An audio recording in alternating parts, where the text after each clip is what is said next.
So come on children, the first parts of speech में first part क्या है? Noun. Okay, so what is a noun? Noun is naming words. Okay, noun क्या होते हैं? Nouns are basically naming words. Okay, it can be the name of any person, place, animal और a thing. Okay, see for example, Sachin is a great player. Okay, अब इस sentence में नाम किस किस के यूज हो रहे हैं? नेमिंग वर्ड्स क्या क्या है? Sachin, it's a name of a boy.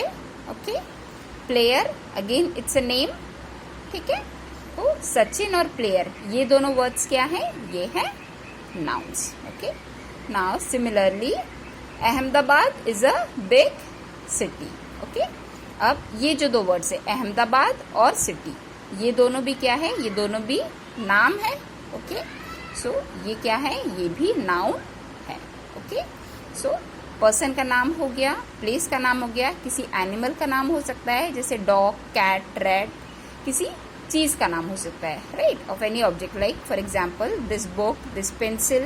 Okay, so nouns are, what are nouns? Nouns are basically naming words. Okay, now second one is pronoun. What are pronouns? Pronouns are words that are used in place of noun. ठीक है, ऐसे words जो noun की जगह लेते हैं sentence में. Okay, see for example, Rahul is a boy, Rahul plays football. ठीक है, अब एक बॉय है, उसका नाम है राहुल, और राहुल क्या करता है? राहुल फुटबॉल खेलता है. ओके, सो अब इस सेंटेंस में हमने राहुल राहुल दो बार यूज हो रहा है, राइट, तो इसे हम किस तरह से लिख सकते हैं? We can write this as Rahul is a boy, he plays football. Right, तो राहुल की जगह पर हमने जो सेकेंड टाइम, फर्स्ट टाइम तो हमने राहुल कहा, सेकेंड टाइम हमने जब राहुल के बारे में उसी पर्सन के बारे में जब हम रिपीटेडली बात करते हैं एक पर्टिकुलर सेंटेंस में, तो हम उसकी जगह पर प्रोनाउंस, अगर वो बॉय है तो ही, गर्ल है तो शी, कोई ऑब्जेक्ट है तो इट, राइट, तो ही, शी, इट, ये जो वर्ड्स हैं ये कहलाते हैं pronouns. Okay, now third part of speech में थर्ड पॉइंट क्या है? The third type is verb. ठीक है, वर्ब क्या होता है? Verb are action words. Okay, action words मतलब ऐसे वर्ड्स जो कोई एक्शन डिनोट करते हैं, राइट, सेंटेंस में अगर कुछ काम हो रहा है तो वो क्या हो रहा है, क्या एक्शन हो रही है उस सेंटेंस में, वो वर्ड्स कहलाते हैं verbs. For example swim, swim करना, तैरना is an action. Run, running करना, दौड़ना, it is an action word. Play, खेलना, again it's an action word. Dance, right, dance करना, this is also an action word. Right, अब इसे हम sentence form में अगर यूज करते हैं तो क्या होगा? जैसे she danced on stage. Right, there is a girl, उस गर्ल ने क्या किया? उसने स्टेज पर डांस किया. तो इस सेंटेंस में एक्शन क्या हो रही है? डांस करने की एक्शन हो रही है, राइट. सो ये जो वर्ड है डांस्ड, ये क्या है? This is a verb. Okay children, I hope things are getting clear to you. Okay, now the fourth one is adverb. Okay, now what is adverb? Again adverb, right, verb को जो word additional meaning provide करते हैं, right, verb के बारे में और ज्यादा information देते हैं या verb को describe करने वाला word कहलाता है adverb. Okay, word which is used to describe verb. Okay, see, अब इसके पहले हमने verb का क्या example पढ़ा था? She danced on stage. ठीक है, एक लड़की है, उसने स्टेज पर डांस किया. ठीक है, अब इसमें डांस तो क्या है? ये एक वर्ब है, राइट. अब वर्ब को डिस्क्राइब करना, तो कैसा डांस किया ये हमें पता है क्या? उसने डांस किया, ठीक है, अच्छा डांस किया, बहुत गंदा डांस किया, we don't know that, right. तो अगर हम इसमें एक वर्ड ऐड करते हैं beautifully, she danced beautifully on stage, right. तो ये जो वर्ड है ब्यूटीफुली, ये ब्यूटीफुली वर्ड क्या कर रहा है? ये डिस्क्राइब कर रहा है किसको? वर्ब डांस को, राइट. उसने डांस किया, कैसा डांस किया? ब्यूटीफुली. तो वर्ब को डिस्क्राइब कर रहा है ये वर्ड ब्यूटीफुली. तो ब्यूटीफुली क्या है? ये है एक एडवर्ब। ओके, तो कोई भी वर्ड जो किसी वर्ब के बारे में बताता है या वर्ब को डिस्क्राइब करता है, ठीक है, वो वर्ड कहलाता है adverb. Okay children, now the next one is adjective. Okay, now what is adjective? Word that describes noun, okay, is called adjective. Adjective क्या होता है? ऐसे वर्ड जो नाउन को डिस्क्राइब कर दे। वर्ब को डिस्क्राइब करने वाले वर्ड्स एडवर्ब है और नाउन को डिस्क्राइब करने वाले वर्ड कहलाते हैं adjectives. Okay, see for example, he is a boy. ठीक है, वो एक लड़का है। ठीक है, पर वो कैसा लड़का है क्या ये हमें पता है? नहीं। राइट, सो अगर हम बोलते हैं ही is a brave boy, right, now हम क्या बता रहे हैं कि वो जो बॉय है वो कैसा बॉय है? वो एक ब्रेव बॉय है, बहुत ताकतवर है। तो ये जो वर्ड है ब्रेव, ये किसको डिस्क्राइब कर रहा है? बॉय को। बॉय क्या है? एक नाउन है। राइट, तो ब्रेव क्या कहलाएगा? ये एक नाउन को डिस्क्राइब कर रहा है। नाउन को डिस्क्राइब करने वाला वर्ड कहलाता है adjective. Okay, so brave is an adjective over here. Okay children, now the next one is preposition. Okay, so what is preposition?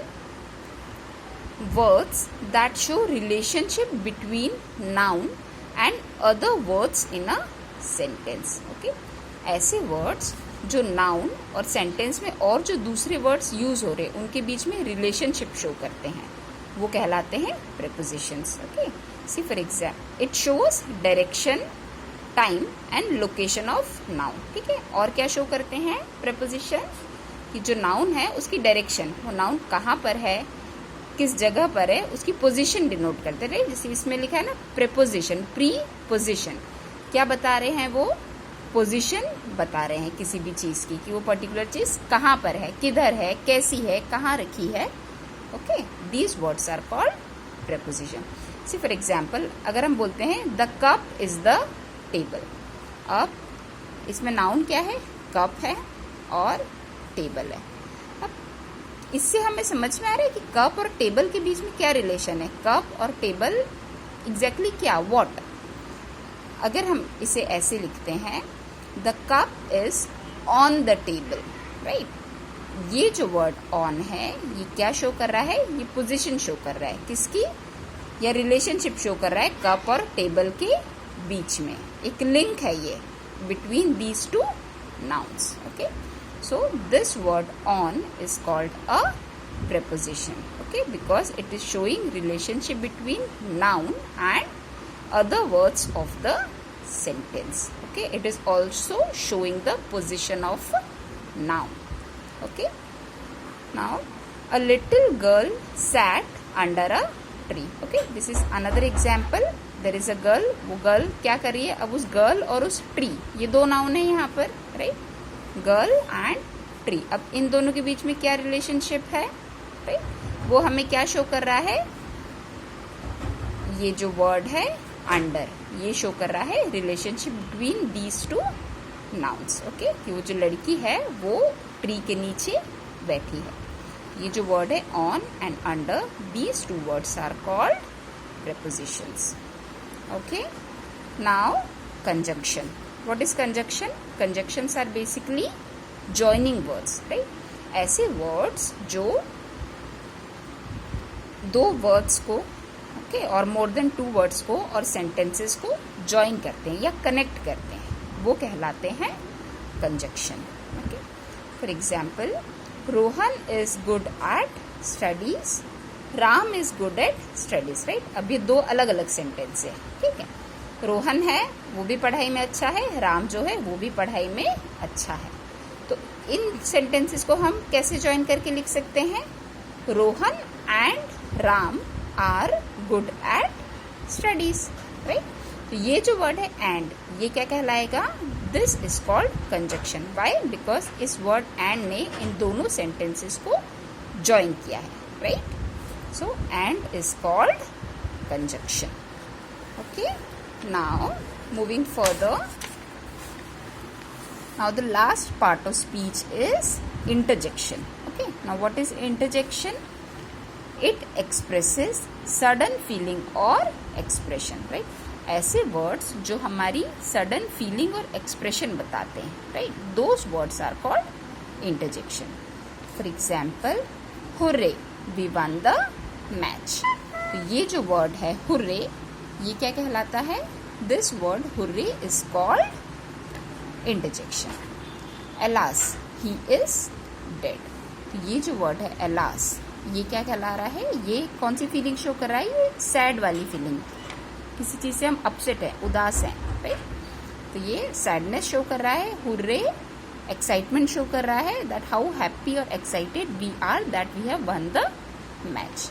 तो जो वर्ड्स हमारी फीलिंग्स एक्सप्रेस करते हैं वो कहलाते हैं इंटरजेक्शंस.